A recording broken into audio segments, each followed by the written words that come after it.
Hey! You've been recording this whole time. I love it.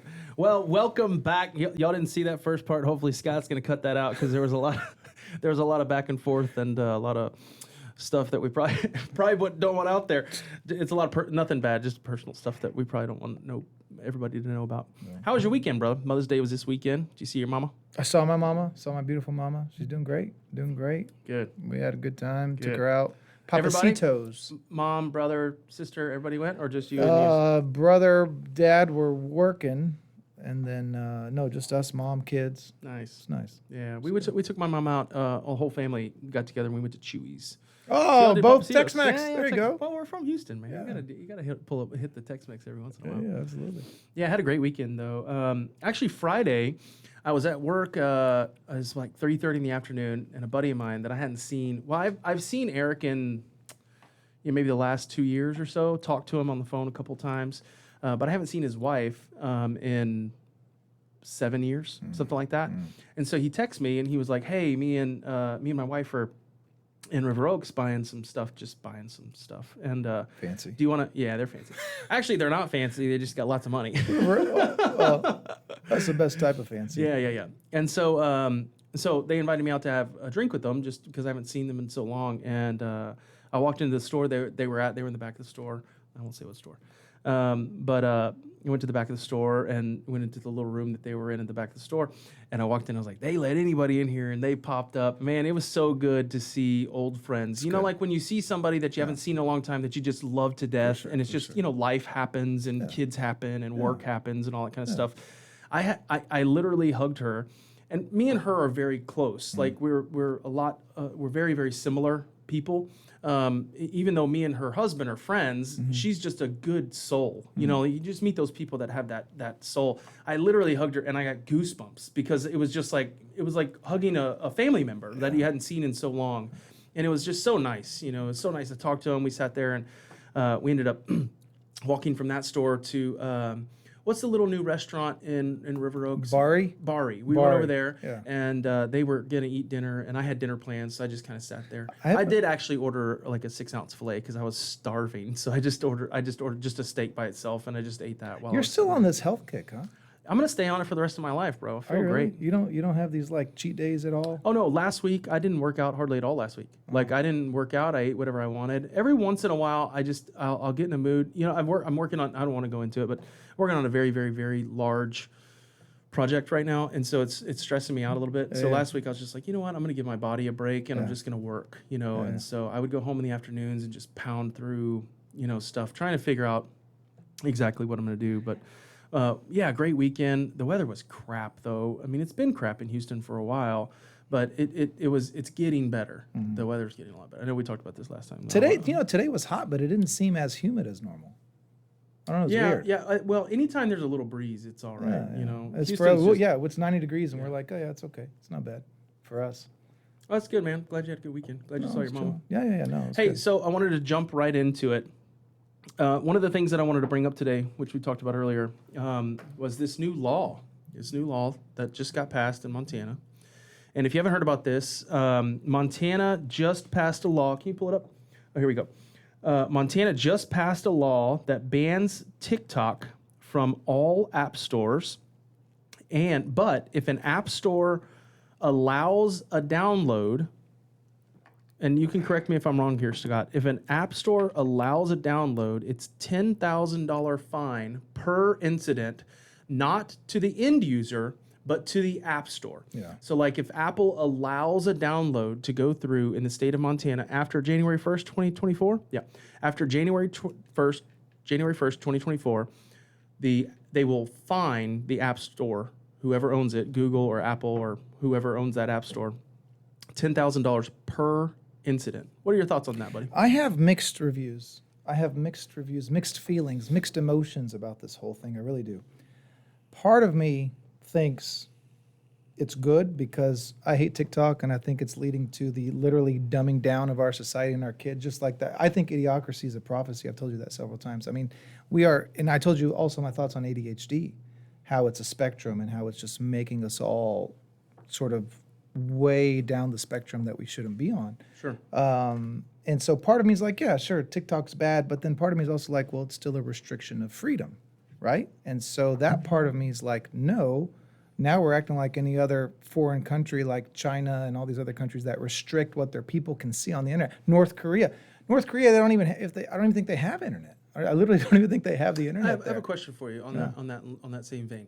What if it wasn't a social media app? What if it was just a normal? What if it was Wikipedia? What if Wikipedia was run by the intelligence community of China, and it was allowing people to post things about, whatever, about the United States, and then they were able to scrape all that data? Would it make it would you say 100% now? Like, okay, yeah, ban it. That's ridiculous. Do you see what I'm saying? Like, because it's a social media app, are they?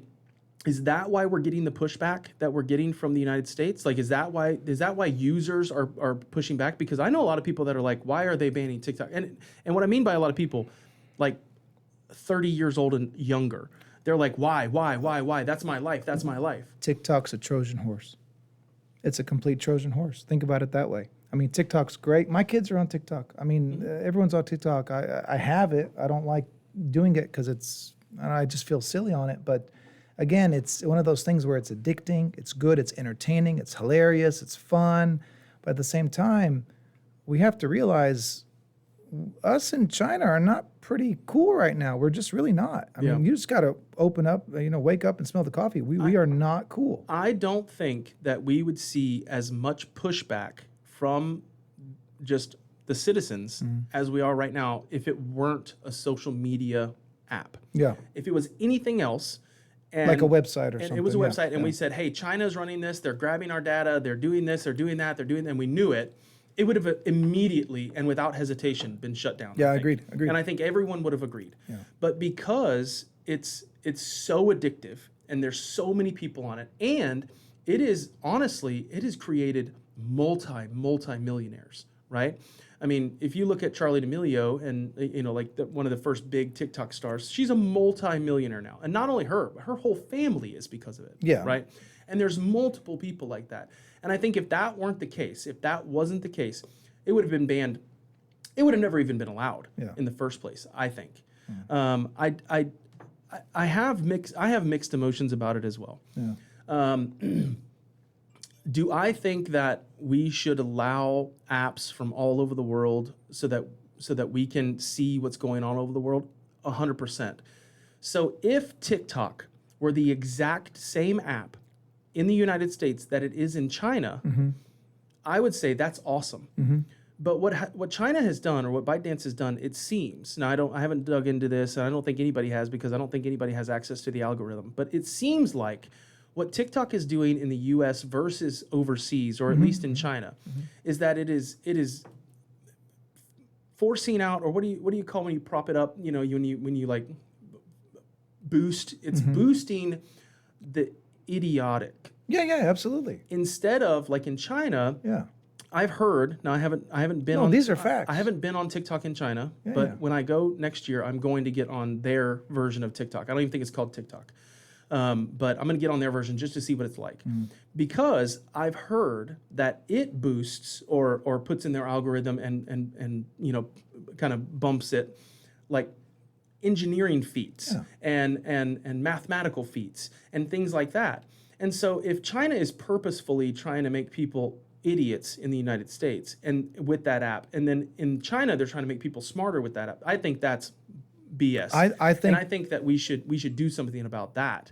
But taking the app away completely, I don't think that does anything. Well, because what they're saying is that if you already had the app on your phone, you can keep it, and there's nothing that will happen. Like you said earlier when we talked about this in pre-show, what if you just drive across the state line? Yeah, you could literally just drive across the state line and download the app and then come back, because that would be completely legal. Yeah. So I guess I understand. I guess he's trying to just take a stance. The governor of Montana is just trying to take a stance on something. Now, it's going to go to 10 different courts before it gets approved. I mean, at this point. And it probably won't even pass. It probably won't. Probably won't pass. But the point, Dan Crenshaw went down a big rabbit hole with this. He brought in the executive for TikTok to Congress, and he I saw it. He pressed him on it. And basically, the point is that gathering all this information. But so is the United States too, Mike. They're all gathering the information. If you don't think Facebook and Twitter and all of these other Snapchat, all of these other social media apps aren't doing the exact same thing, they are. The difference is that these apps are owned and operated by U.S. citizens.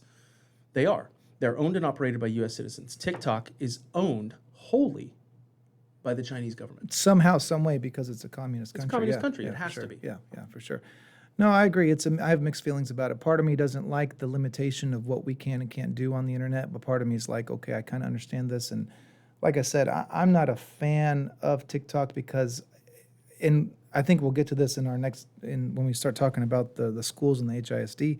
Well, I think TikTok has a huge play in school districts too. I mean, if we're allowing kids to do these TikToks and stuff like that at schools, that's ridiculous. Yeah, no, it's definitely contributing to the dumbing down of society, which I am not a fan of. Yeah. Well, I think that something should be done. I don't know exactly what it is. I think that if we could, or just us as citizens could say, hey, stop just taking your clothes off on TikTok, everybody, and make it an app to where we are more apt to press the heart or the share for cool stuff instead of just showing your nipple. Are you insinuating that we inject morality into the lives and minds of American citizens? Well, I How think dare are someone needs- I think someone needs to. are you a Bible Belt? No, man. Well, you sound like one. Yeah, that's what they'll say. I probably do sound like That's one. what they'll say. Hey, but morals go way, way deeper than any religion, man. No, 100%. But it's like anytime you try and even insinuate that, it's like you get viewed as like, well, who are you? You know, who are you? I just think that we should be liking and sharing academic feats and engineering feats and knowledge-based feats more than learning a new dance. Let's talk about the kids, this HISD takeover. Yeah, okay, so real quick, we're going to jump to the next one. HISD board, the Houston Independent School District Board, is getting removed by the state of Texas. The state of Texas is actually taking over the eighth largest the eighth largest school district in the country, over 200,000 students. The last time that this happened was in Detroit in 2016. So the last time a state took over a school district was in Detroit in 2016. And I got to tell you, I hope that they make major changes to that school board and the school district. Now, it did say that they weren't going to change anything until after June 1st. They're going to let the rest of the school year play out, which I think is the right move. And then after January 1st, the state is coming in. They are firing the entire board. Good for them. I went to public school for 1 year. I went to Eisenhower High School my freshman year, and I really went, Mike, just because my cousins were there, and I wanted to see what it was like. I wanted to have, fun with my cousins, and I had a bunch of cousins there at the time. And you know where we grew up, Inwood Forest, Eisenhower High School is right. I used to walk there. We were on Green Falls, just walk right across Antoine and go there. And I remember the first day of school, I was offered drugs. It was a very, very rude awakening for me. Now you got to realize, I grew up in this sheltered private school environment, but I was also a cool kid to where it didn't faze me. You know what I'm saying? I'm not scared of anybody. I wasn't like, oh, this is scary, get me out of here. I was just more like amazed and bewildered by like this new sort of education that I wasn't used to at all. And I can tell you, it was terrible. There's not a nice way to describe it. It was terrible, man. Yeah, Eisenhower High School probably is pretty terrible. So I moved out of Inwood after 7th grade, and I went to 8th grade Cook Middle School. Shout out Cook, all my Cook Bears. I think they're Bears. Can you look that up, Scott? Or is Cook Middle School, are they Bears? I think so. We were the Eagles. I'm pretty sure. But either way, I just wanted to see if my brain was working today or not. Cook Middle School. Let's see. Come on, Cook Bears. Are they the Bears? Be the Bears. Be the Bears. Be the Bears. Be the Bears. Be the Bears. How do you not have on the front? How do you not have? What is that jewelry store? What is going on there? All right, we're just gonna say that it's the Bears. Yeah. So I'm pretty sure that that's not what you're supposed to do to a microphone. I'm pretty sure that the Bears. But this is a big deal. I think this is a step in the right direction. I really do. So you think it's a good thing? And I think that Governor Abbott should 100% be involved in this. So what do you say to all the protesters? Because there was a lot. Well, I say if your kids go to an HISD school and you're protesting, then I don't think that you realize how bad of an education your kids are getting. Yeah, I think so too. I think you kind of get bogged down into it, and so you don't realize like what's out there, what's normal, what's not normal, because it's almost like being in a cave and then you don't know what's out there because this is all you know. We say it all the time. You don't know what you don't know. Yeah. And if you have lived in, and unfortunately, a lot of these impoverished areas of our city are in HISD. And if you live and you grew up in one of those impoverished areas of the city, the chances of you getting out of that area is very slim. And that's all over the country, right? Most of the time when you are born and raised in that kind of community, you stay there. You live there forever. And that's where you live your life. And so if that's all you've ever known is that type of school with that type of education, then you think that that's just normal. Yeah. And it's just not. Well, the shitty part for me. What does it say? What does it say was one of the main reasons? I mean, they've been academically declining for the last 2 decades at this point. Is that right, Scott? I mean, academically declining is not even the word, Mike. They're not even requiring these kids to take the standardized tests anymore. The SAT is not even required to go to college. ACT is not even required to go to college because they. Yeah, now we have this automatic pass to where if you get a certain age, you automatically have to go to the next grade. So basically, what this is a giant lowering of the curve, is what they're doing. Sure. So instead of trying to hold people accountable for producing a bad education, they're just lowering the curve. Now, here's something I've always said. We always like to blame the teachers. We like to blame the system. We like to blame, all this sort of lack of funding, lack of this, lack of that. You know who I blame? The kids. Blame the kids. How come the kids are bad. The kids are not smart. This is Filterless Podcast. I do somewhat agree with that to a certain extent. What would your dad have done or your mom have done if you brought home a report card that was... They never even checked my report card. Did they not? They didn't have to. But what I'm saying is that I know that they didn't have to.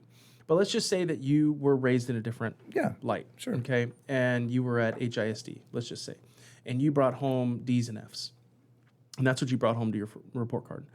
What do you think your parents would do? If they got a call and they said, hey, your son is not going from the 5th grade to the 6th grade, he failed. My parents would have done everything in their power to mitigate that situation and make it better. 100%. Yeah. And my parents would have done the exact same thing. Yeah. Unfortunately, there are a high percentage of children that don't have that. Yeah. They don't have any of that. And so that's why a lot of times I say that we don't blame the kids. I do agree that once you get to a certain age, I understand that. But I know that there are multiple coaches, multiple teachers, multiple non-teacher people that go out of their way to go help these kids that have horrible, absolutely horrible home lives. And I do not want to downplay on that whatsoever. The teachers in our country are undervalued, underpaid, and underappreciated. 100%. The problem is that, and can you pull that link up for me, the next link up on this? I'm gonna go over this, and if you could put it on the screen too, Scott. So this is a website, usnews.com, and it says "Stop the School Staffing Surge." And what most people think is when they hear of funding schools is they think of paying teachers, right? That is not the case whatsoever. Scroll down a little bit. So I'm going to read a little bit of this just because I want you to hear this. So this article basically goes over, for decades, we have consistently failed to spend public school money in a way that rewards teachers and benefits students. In studying publicly available data on school staffing levels from 1950 to 2015, this person found that the American public schools have added personnel at a rate at almost 4 times that of student enrollment growth. Yeah. So there are 4 times more staff at schools than there are students, or the growth rate for those teachers have gone up 4 times, while the over the enrollment of the students. Scroll down a little bit so I can read the rest of it, because this gets really interesting here. From the 1950s until 1992, the staffing surge was much larger than in later years. Over those early decades, public schools saw racial integration and more developed special education programs.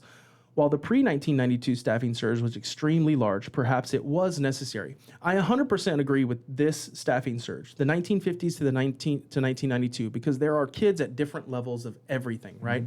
You have different kids that are smart kids, not so smart, kids that don't speak good English, kids that don't know how to write when they come into kindergarten. There's lots of different things, and I think those budgets helped.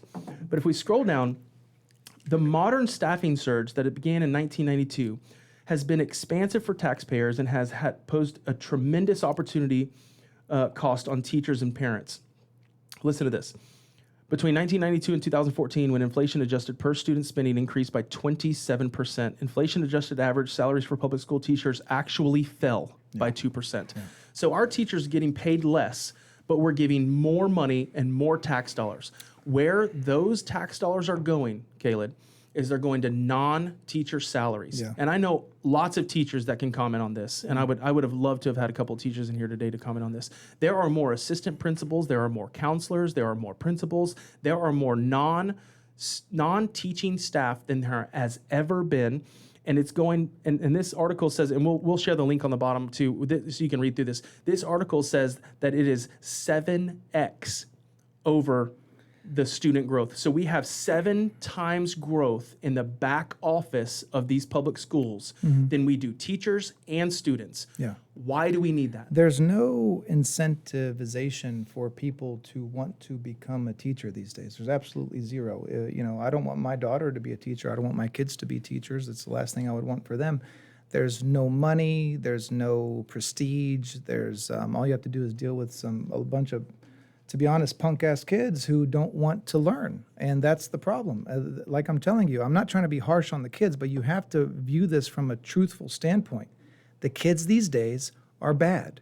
You raise a nation, okay? America is a place where we have raised a nation. And the current kids of America are bad because you can't spank them, can't talk to them, can't tell them what's right, what's wrong anymore, and they're just out of control. And there's no way to fix this either, Mike. That's the other thing, is that you can't come out of this. This is quicksand and it's a swamp. Even if you paid these teachers a lot and incentivized good teacher, it doesn't matter because it comes from within. For a child to want to do well and succeed and have a good education, it has to come from within them. And that's lacking big time in today's society. Do you not think that that's a learned asset? Like, as a child, I didn't care about much. I mean, I was a kid, I didn't really care about much, but my parents instilled in me things, like, hey, you have to do good. And this is why. And I do this with my kids. I talk to them all the time. College is very difficult to get into now. It's becoming more and more and more tough. And since I didn't go to college, I would really like my children to go to college. And so before my son went into freshman year, which is his freshman year, and he actually made honor roll. Thank you very much. Bryce Lindsey, just a freaking genius. Good. Best kid ever. Good. Shout out to my son. He's awesome.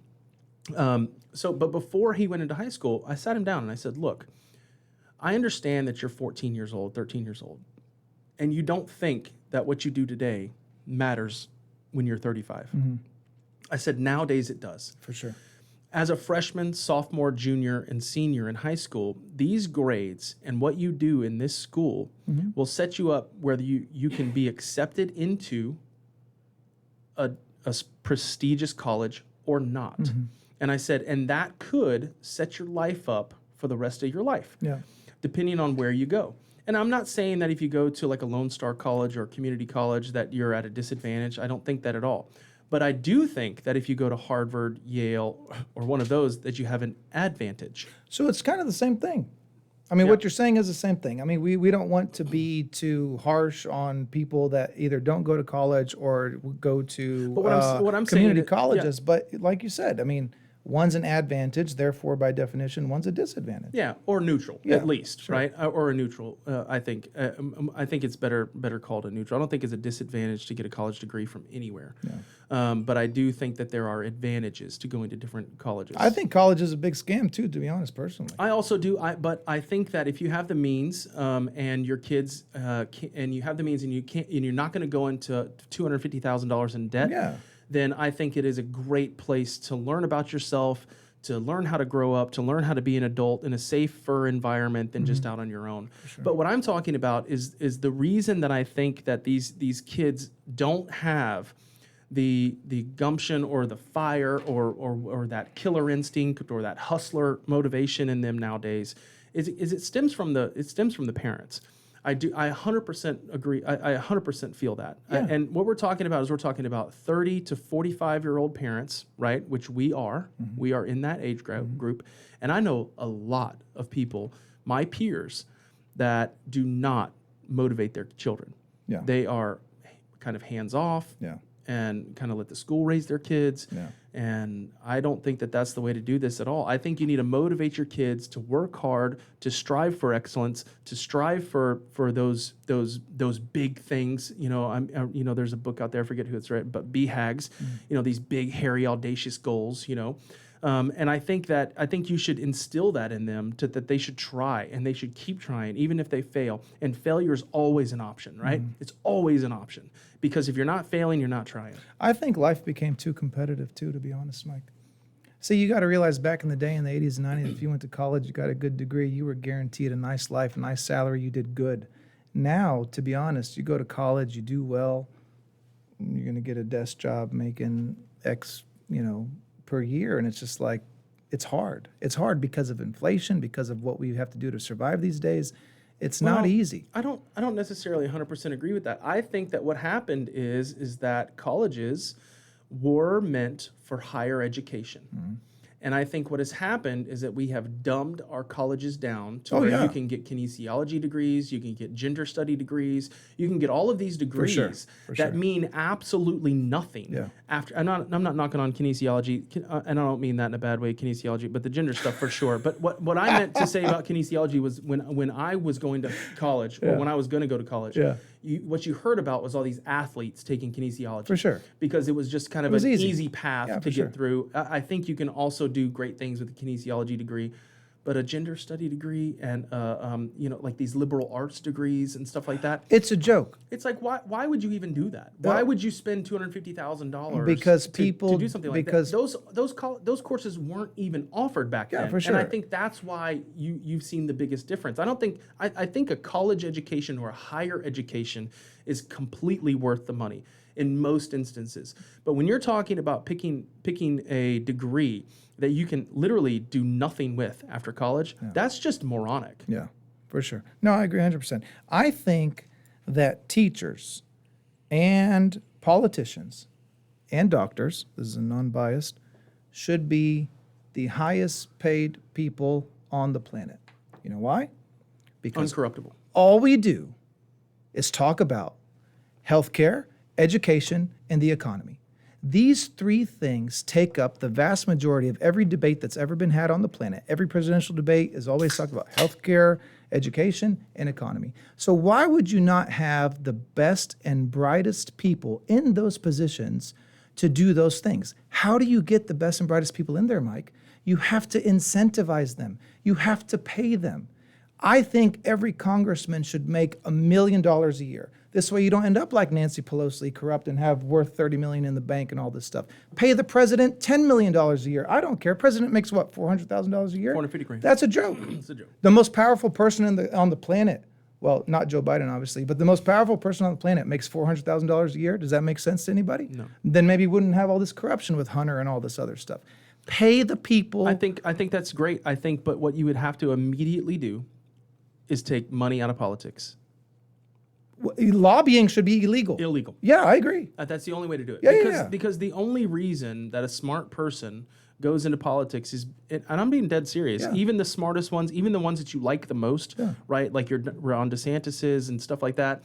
And I think that those people still get into politics because they know there's money there. Oh, absolutely. Not the salary. Lobbying should be illegal. It's These people spend the majority of their time, as soon as they get in, they spend the majority of the time raising money to get elected the next cycle. That's all they do. Yeah. And so nobody is actually working. No one's actually doing anything. Hey, just to see, I would like to go to that next slide. The largest counties in the U.S., 2023. Harris County, look how big it's growing. Let me see, where are we at? All right, Los Angeles, you got this on the screen. Los Angeles County, 10 million people with a 2.59 growth. Cook County in Illinois, 5,300,000. I don't want to go to either one of those counties. And Harris County, where I was born and raised, 4,922,000, a 20% gain since 2010. Look at the other two, L.A. County and Cook County, only 2% growth since 2010. Yeah, that's crazy. Harris County, and more you than know 10 what's, times. You know what's funny? That's 2010 to 2023. I bet you if you were to pull the 2020 number to 2023, those two first ones would be a negative. Yeah, for sure. For sure. And I think Harris County would probably be 35%. But like I told you last podcast. Look at number 4, Maricopa County. Maricopa County, Cary Lake, right? Yeah, I didn't realize how big it was. I mean, no wonder everyone keeps talking about it. Almost as big as Houston. Yeah, that's a big city. I mean, that's a big county, man. Oh, yeah. I didn't know it was that big. Huge county. And I didn't know that we were bigger than San Diego County. I mean, I don't know how they split things up over there. California's weird. They divide every 5 minutes you're in a new city. So it's kind of weird over there. But I don't know how they do the counties.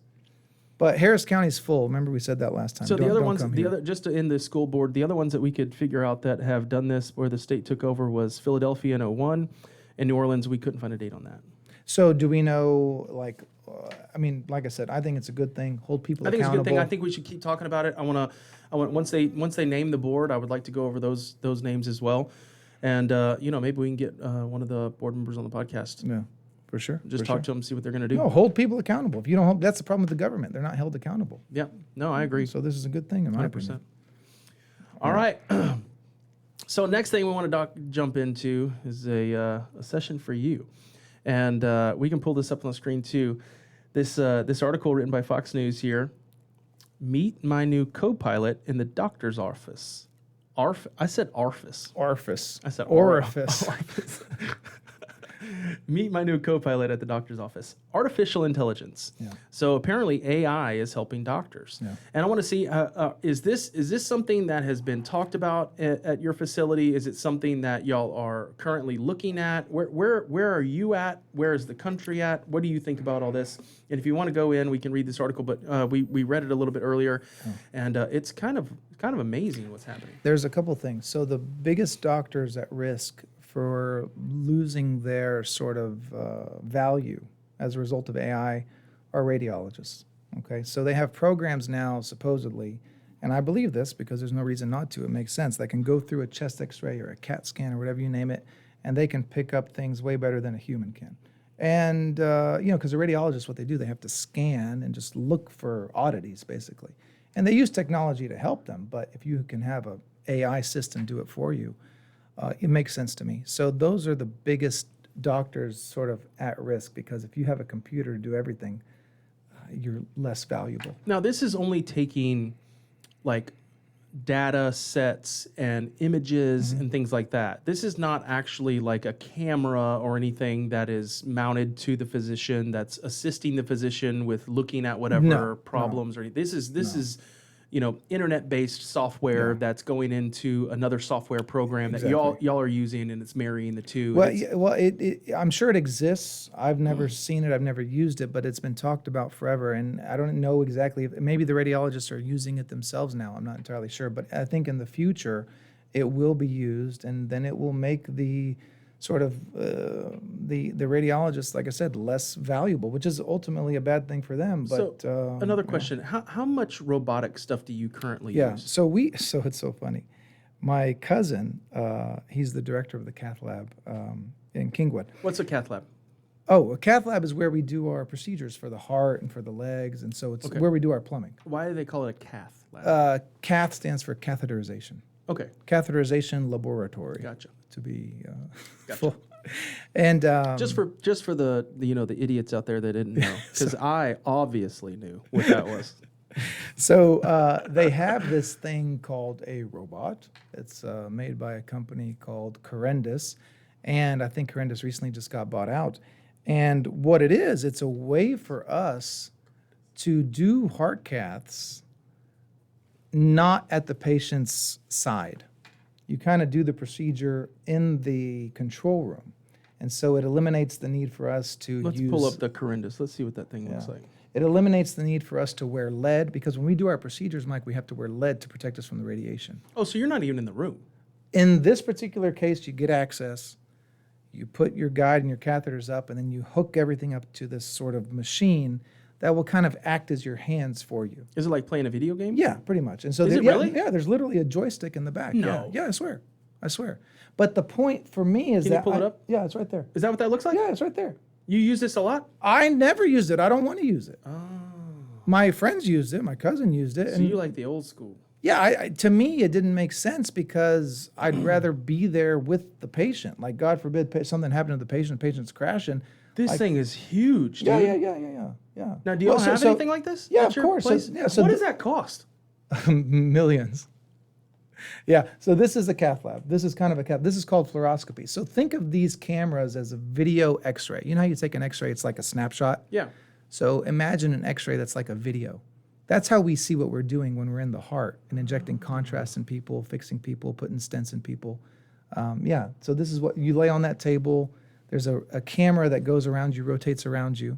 Then that's how we're able to see what we're doing. And it's a live shot. So Yeah. the camera's always rotating while it's happening? Well, we adjust the positions to see different angles of the heart. Oh, okay. But it's a lot of radiation too, Mike. Like I radiate the crap out of myself on the daily, a lot. And by the way, there is an increased risk of cancer in interventional cardiologists that nobody likes to talk about, but it's real. So we're literally, in a way, kind of killing ourselves. But of course, So why for wouldn't you humanity, use this? Because wouldn't this be a better solution? Because you'd be in the room next door? No, because most of the time we can do the procedures relatively quickly. And again, so you wear a radiology thing that measures we your... have a dosimeter, Yeah. that kind of checks the radiation. Have you ever had it peak or have you ever had it got Yeah, scary? when I first started working, I was doing a lot of cases, a lot, way more than I do now, and it got up there for sure. Wow. But again, what are you going to do? What does it do to you? What is that? I mean, I know it kills It you. wipes. But Well, like for me, if I have like a long day of a lot of radiation, you feel it. There's no doubt. You feel it, man. Like it's not just the standing up and wearing of the lead, and the lead's not even that heavy, that tires you out. The radiation does something to you. Really? Yeah, you feel it. Like it just wipes you out. And even like the patients that undergo radiation for for cancer. Right. They feel it too. It's the same concept, but there's like localized. Us is like a giant just sphere of radiation just hitting us all the time. Do you wear like a more secure thing, or do you wear the exact same thing that like you would give to a patient, like the lead vest? The patient can't have anything. Because it's a lead. But like not even on their lower extremities. No, or they have anything? nothing. They have nothing. Oh, Because you okay. can't. Because then you can't see. But I mean, somebody doing that, they do one Yeah, every exactly. 10 years Yeah, or exactly, something, exactly. right? I They're mean, not doing it maybe never again. Right, exactly. Hopefully They're not never again, right? Right. They're not doing it all the time like us. Yeah. So no, it's tricky, and there's an increased risk of, in particularly, left-sided brain cancer in interventional cardiologists, and that's the side that hits us the most, the left side, because we're usually the patient's in front of us like this, and we're working the cameras in front of us like this. It's a real thing. Oh, really? Yeah, but again, if I bring that up, Well, that's why we have this podcast. Yeah. I mean, have sympathy for your plumbers. What can be done? I mean, are there any other ways to see inside the body without the radiation? No. So are these new machines emitting less radiation now than they were? So like the AI thing, the robot you talked about. Yeah. That's a way for us to potentially do the case in the control room, to where we're not at the bedside actually doing it. So it will eliminate some of the radiation. But again, it's so rudimentary and so, in my mind, scary. I don't want to use it. Like, it just doesn't make sense to me. Like, I have to be there. Yeah. Especially if I'm working on like a tricky artery, something complex, something scary. I need to be there because there's a lot of tactile sensation involved. I have to feel the wire, I have to feel the balloons, feel the stents. So it's not the same. But eventually, okay, this is what I'm thinking, eventually, we'll get to a point where you can have a robot like this, and it'll be able to integrate into the software of the picture itself. See, right now, you can't. Right now, it doesn't integrate with the picture of the heart, right? It doesn't, the robot has no idea where the blockage is, how bad it is, only I do, right? So I am basically the So you brain. are the eyes for the whole Right. thing. I'm the brain between the robot and the patient's arteries. Right, but if there were an AI capable software that could be the intermediary in between. Yeah. Well, the other thing that I was thinking about is, and maybe we can go to the next thing, and we can still talk about this, is like so for the robot, for example, when you have this joystick, what if you had like very almost like a latex glove on that gave you the same sensation, right? Like you're in a different room, but these gloves that you put on give you the sensation that you feel that balloon or you feel that block or whatever you're supposed to feel. Yeah. You know, that it gives you the exact same sensation that you would normally get if you were standing right by the patient. Yeah. Do you see what I'm saying? Yeah, because, for sure. Because if you look at, go to the next slide with the Tesla bot. So we're talking about, we're going from AI doctors and robots and that into this Tesla bot, which we were going to talk about anyway. But I wanted to show you this. There was a video, I think if you scroll down, that we can show real fast. And I don't know if we can actually show the video or not without it getting popped. But it's a YouTube video, so we should be able to do it. So if you want to pull that up and then play that. So if you watch this, it's a 1 minute video, and we'll just let it run. They're moving so slow. Yeah. Put it on the full screen for everybody.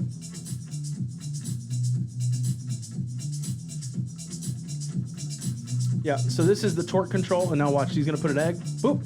It won't crack it. Now watch. Isn't that awesome? So it knew what it was by touching it. But I want you to.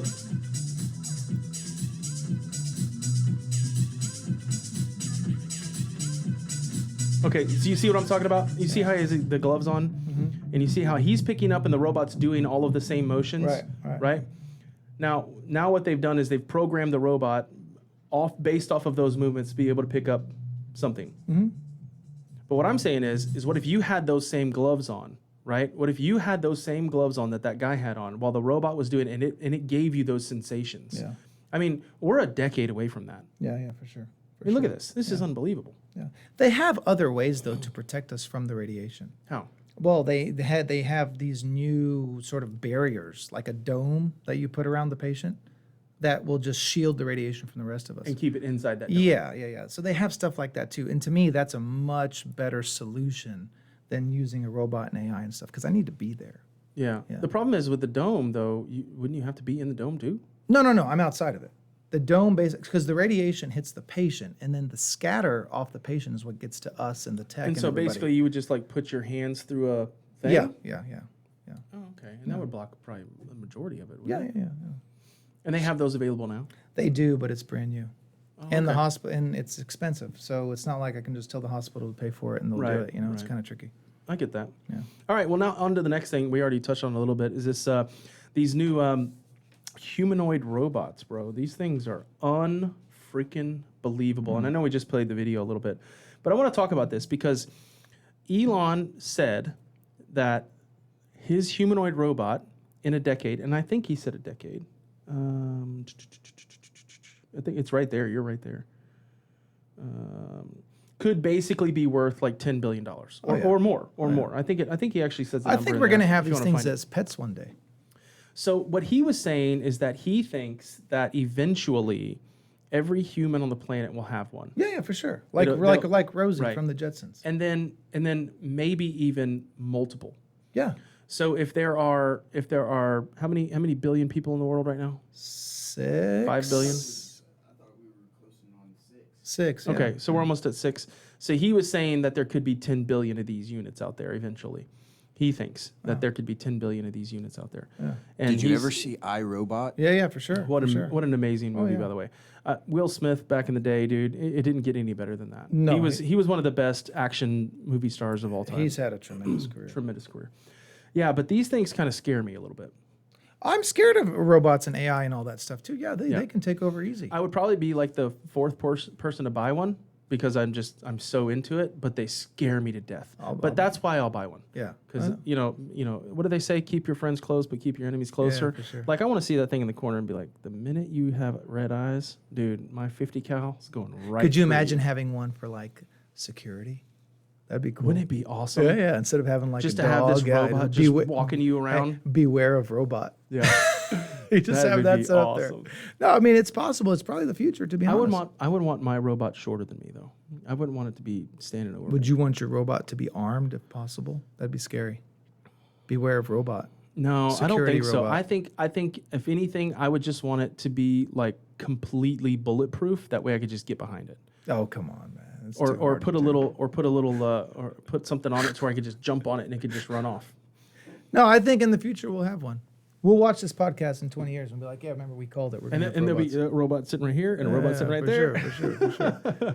No, I think we're These definitely things are headed so that cool, way. and they're not the only one. What's the other big robotics company? I follow them on Instagram. It's not MIT. It's what's the robotics company? And everybody knows the name of this thing. It's like largest robotics company. I invested in some during COVID when everyone was playing the stock game. Whatever, but my I brain's not working. lost my ass on that. You know why my brain's not working?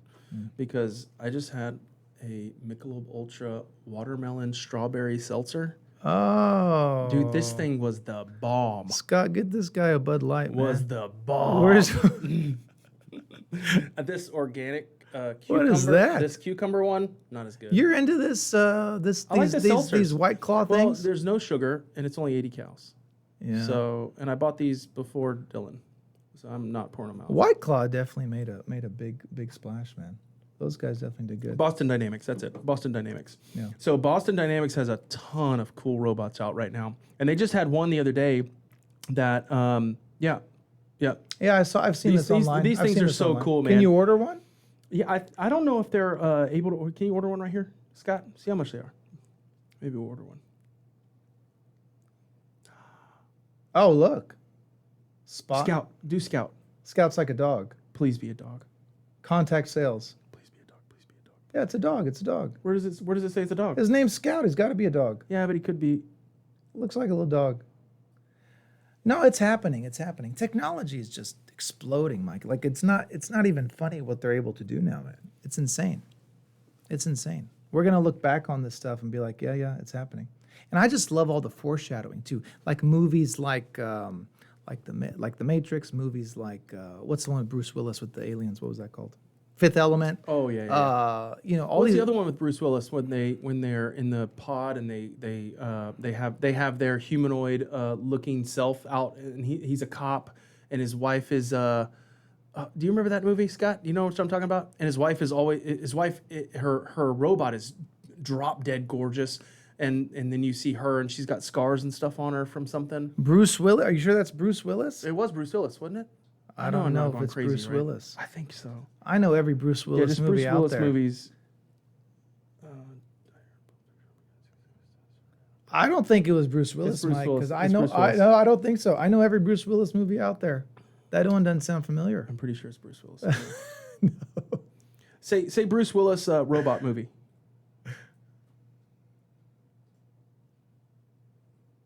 Surrogates. Boom! I knew it. You're gonna pick a movie that nobody's ever watched. I watched it. Nobody, Scott, you ever heard of this movie? No. Nobody on the planet's heard of this movie. Are you serious? Yes. No. No, but if you're gonna quote a movie, it has to be like relatively Hey, well known. You know what? It's well known to me. I mean, I at least I This was said a Fifth great Element. movie. This was a great movie, by the way. This was a great movie. Well, maybe I'll give it a try. You should give it a try.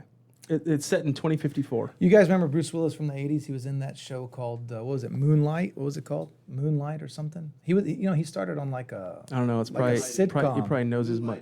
Moonlighting, I am yeah. sure more people saw surrogates. More people saw surrogates than Moonlight. No, that's not true. That's not true at all.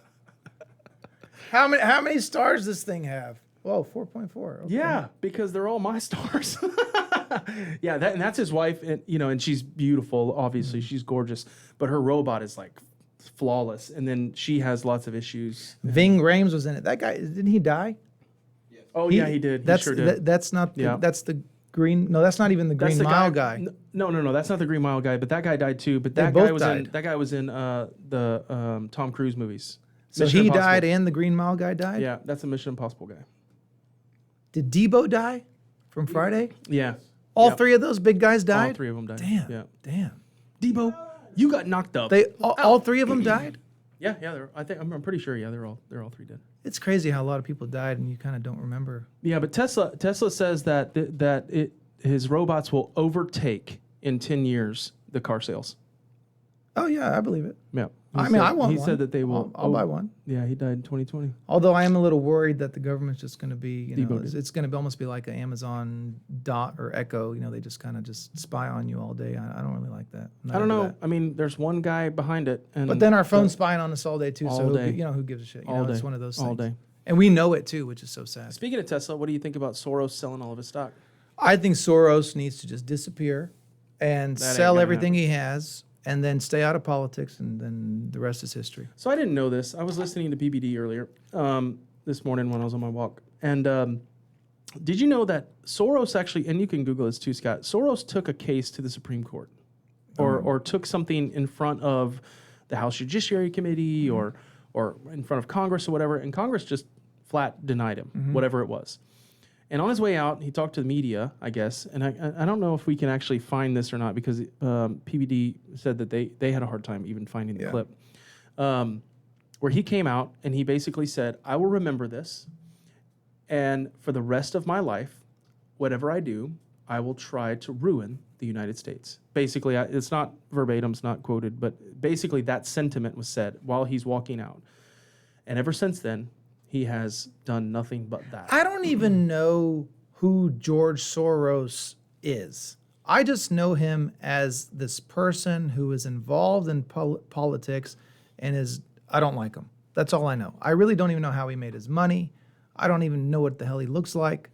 He's not really in the public eye, but we talk about him I don't a know lot. exactly how he made all of his money, but one of our customers, an old customer of ours, was actually a company that he owned. And the name of the company was Petrobras. And they were based out of Brazil, but they had... Is he Brazilian? Yeah. Soros is Brazilian. I don't know if he's Brazilian, but I know He's that South American. I know that he lives in Brazil now, stays in Brazil now Great. a lot of the time. But basically, Petrobras, the United States made them shutter their doors, right? He's Hungarian, but I think he lives in South America somewhere. I'm pretty sure he does, actually. He's 92 years old. Mm-hmm. I mean, you realize that most 92-year-olds don't have full cognitive function. I have a lot of old patients, and it's just you get to a point where it's like, okay, you're not operating on all cylinders here. You know what I'm saying? And it's natural. It's normal. I mean, if I live to be 92, you think I'm going to be as sharp as I am now? And there's nothing wrong with it either. No, it's fine. But at a it's like, certain point... So maybe he's just like doing all this stuff. He's a little wacko, man. Well, he's definitely a little wacko. Did you see the tweet from Elon's? Elon about Soros and called him Magneto? No, You didn't see it? that. That's great. And then he came out. Can you pull the tweet up? And then he came out right afterwards and was like, "What did he say? You know what? That tweet was wrong. You know what? I'm not even." He gonna try- apologized for a tweet? No. But it was a backhanded apology. okay. So Yeah, what did he say? he's the best troll. Right? Yeah, but I told you. Elon trolls the best. I don't think it's him, though. I told you last I'm time. telling you, I think this is him 100%. no Let's see if we way. can pull up the tweet so I can read it He verbatim. approves it, but he's not coming up with this stuff. All right, it was yesterday, I think. Oh yeah, here we go. Elon says, did you have it on the screen? So Elon says, Soros reminds me of Magneto, and he's like, I'd like to apologize for this post. And then it says, it was really unfair to Magneto. That's great. So my question is, do you think, because he did this almost immediately after Soros sold his stock, Yeah. okay? Oh, yeah. And Soros owned a major percentage Yeah. of Tesla stock, Yeah. right? Did it drop? I have a question. Do you think that the reason Elon has never said anything about Soros before this, because I don't think he's ever even mentioned his name before, is because the Tesla board has made Elon sign an agreement that he will not talk about any shareholders in a derogatory way. Sure. And the minute he found out that Soros sold the stock, he was like, you're fair game, buddy. Yeah, absolutely. I think that's true. Yeah, I for think sure. I don't know. I have no reason to have that feeling other than it's crazy that literally the day after or the same day that he sold all that stock, he's trolling him. Did Tesla drop after he sold? I don't think so. I mean, Tesla's been kind of on a downward spiral anyway. What's the Tesla stock price at? Oh, by the way, do you know what happened the other day? Tesla was up $3 today, $1.74, and it was it's gone up actually. Well, Do the 5-day. Biden held a EV summit, what you it's call gone it, at the White House. Mm-hmm. Biden and did not invite our boy. The largest EV manufacturer in the world. How ironic is and that? he didn't invite him. How ironic is that? Pretty nuts, huh? Well, we know why. Yeah, but I mean, it's just pretty insane. Yeah, but we all know why he did it. I mean, Elon is bashing them left and right, and he's not going to have him there. Yeah, I know. But for good reason, Elon's bashing them. Those people, they don't know what they're doing. No. Or actually, they do know exactly what they're doing. Well, I mean, to be honest, I think the guy's delusional. I mean, he literally goes up there and says, "Look what I've done for the economy. Look what I've done. Look what I've done." It's like, what? Are you what? Like, are you? What are you tough, man. talking about? It's Like, tough. Like it's just a delusion of grandeur, is what we call it. Yeah, I think he's. I don't. You know, I got a lot of opinions on our president, and I don't. I think that he's an old man trying to hang on. Yeah. And it's admirable. It's admirable, but at the same time, it's like, golly, guy. I mean, did you see him the other day when he was in Korea or whatever, and he walked up to the podium and just lost? No, I mean, no one's even surprised anymore. Completely lost. You can see it in his eye. He has no idea what he's doing, where he's at. Yeah. He just literally walked off. Just walked off and walked up on stage. Nobody was there. I think it's actually funny now how he owns it. It's almost like he's trying to be that funny old Grandpa Joe type guy. He's like, oh, you know, he even makes fun of himself now. You know what I'm saying? It's like they went 360 on it or 180 on it. They said basically like, okay, your ratings are dropping. No one really likes you. No one's happy with what the country's doing. Try and just be yourself and just try and be funny. So now he just goes out there almost like a comedian, actually, if you think about it. He just goes out there and just tries to crack jokes, and it's not funny, and it's sad. I don't think our president should be a comedian. I think our president should be our president. Yeah, absolutely. I agree. And I'm not saying that like in a weird way, because I think Trump is probably one of the funniest comedians on the planet right now, even though he's not trying to be. Yeah. But I think he should stop trying to as well. Yeah. I think if Trump would keep his mouth shut, he'd be the next president. Yeah, I think he will be. Yeah. I really do. We'll see. Did you hear pull this up, Scott? Did you see that apparently there are talks about DeSantis being the VP? I told you guys that Pull this from up. day I one. saw it today. I told you guys that from day one. I said, Yeah, look, let's right here. just it would make a ton of sense. It would make an absolute ton of sense. Says they may turn the page on their feud and run as a ticket. I think it would be fantastic. He's obviously not going to put the Pence guy, and Oh, obviously not. No, I mean that's obviously not happening, and he If needs this happens- somebody. If this happens, Trump will be president, and then DeSantis will be president after that. Yeah, I hope. I think so. I think so. I think so too. If this happens, Yeah. I don't think it's going to happen. I don't think DeSantis will mount his cart to the Trump horse. I don't think he will. Has DeSantis even officially announced that he's running? He's supposed to announce today, right? Oh, okay. Today or tomorrow, Okay. I think. Yeah, not sure. The problem is the once he announces, it's over. He's not going to come back. So he's not going to come back and say, I'm going to be the VP. Yeah. If he announces and he runs against Trump and he loses, Yeah. Trump will not give him the nod for the VP. I'm actually excited for next year. I am too. It's going to be fun. It's like reality TV. It's fun. Because Trump's back. It's going to be yeah, fun. it's fun. And then CNN ratings will go up, and then Yeah. you know. Oh, CNN's praying to God. CNN wants the election tomorrow. Oh, yeah, for They sure. want it to start tomorrow. For sure. Because then they can make some money. Absolutely. Yeah. Cool. Good pod, man. Yeah, man. For sure. Got it done. Oh, yeah. How's everything going with work? Everything's good? Yeah. We're expanding. You know, hiring more docs, going into more territories, just trying to, you know, That's good. do our thing. How's the pie business? Pie's good. Pie's good. You know, in one day I drove by 2 of your locations. Did you? I sent you the picture of one, and then later that afternoon I drove by the Cypress one. You know, you can have a cheat day every once in a while, so it won't kill you. Dude, I text you when I go. Yeah, for sure. For sure. I text you when I go. Oh. Yeah.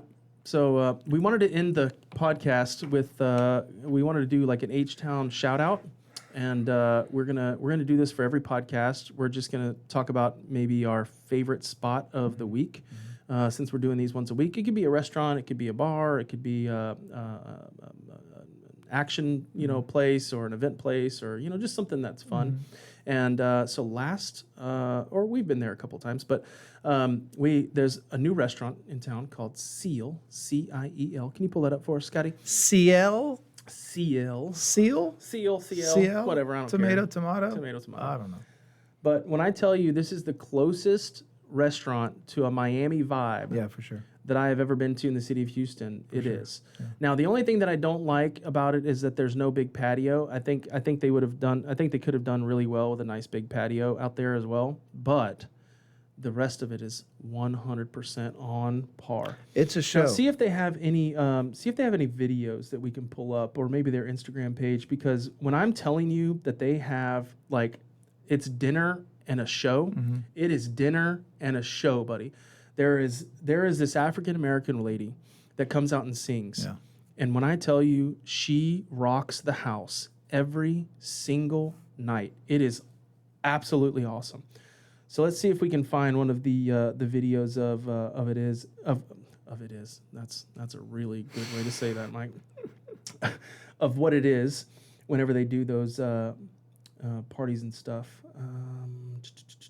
Yeah, I can't see anything. Just keep scrolling. But CL, so Michael Vo, good friend of mine, I think good friend of yours, is the managing director there or managing partner there, and gets us an awesome table every time we go. He's hooked us up so many times. Shout out to Michael Vo, and thank you for that, buddy.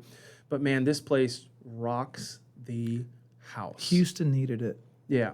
for sure because we have so many people. So many people. And- And there's so many good spots, but this Yeah. is different. Yeah, This is a different. little bit different.